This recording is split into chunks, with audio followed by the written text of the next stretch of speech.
Patuloy na pinag-uusapan sa social media ang nakakakilig na samahan ni Bimby Aquino at Raisa May Dizon matapos silang mamataan na magkasamang naghapunan sa isang restaurant sa loob ng isang mall. Marami ang natuwa sa kanilang simpleng bonding na agad nagbigay ng kilig sa mga tagahanga at mga dabarkads. Hindi lamang sina Bimby at Raisa ang naroon sa naturang dinner, kasama rin nila ang kanilang mga ina na sina Kris Aquino at ang ina ni Raisa. Gayon din si Miles Ocampo na itinuring ng anak-anak ni Kris. Mas ikinatuwa ng marami ang masiglang presensya ni Kris na kahit nagmula sa isang event ay puno pa rin ng enerhiya at nakisaya sa masayang salo-salo. Isa sa mga naging tampok sa usapan sa hapagkainan ay ang pagpili ng pagkain. Ikinuwento ni Kris na nahirapan siyang humanap ng pagkain na parehong magugustuhan ni Bimby at Raisa. Ayon sa kanya, hindi mahilig si Raisa sa burger at pizza. Samantalang iyon naman ang paboritong pagkain ni Bimby. Sa huli, napansin nilang pareho silang may hilig sa steak kaya agad naresolbahan ang kanilang munting problema.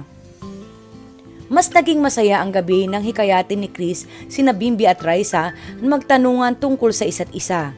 Nagbiro pa si Bimby na tila first date nila iyon kahit kasama ang kanilang mga nanay.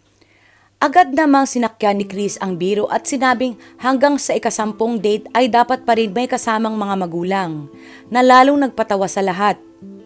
Naging usesero rin si Bimby nang tanungin niya si Raisa kung nagkaroon na ba ito ng nobyo.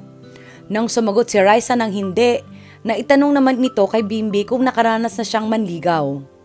Inamin din ni Bimby na oo. Ngunit nilinaw niyang hindi naman talaga panliligaw yon, kundi isang simpleng pakikipagkaibigan lamang. Samantala, naitanong ni Miles Ocampo kay Kris kung boto ba siya kay Raisa para sa kanyang anak.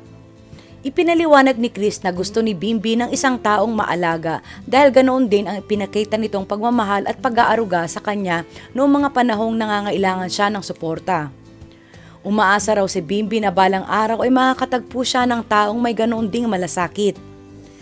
Bilang patunay na game sila sa biruan, agad namang tumayo si Raisa at inayos ang mga plato sa mesa na ikinatawa ng lahat at tila ipinakita niyang kaya rin niyang maging maalaga.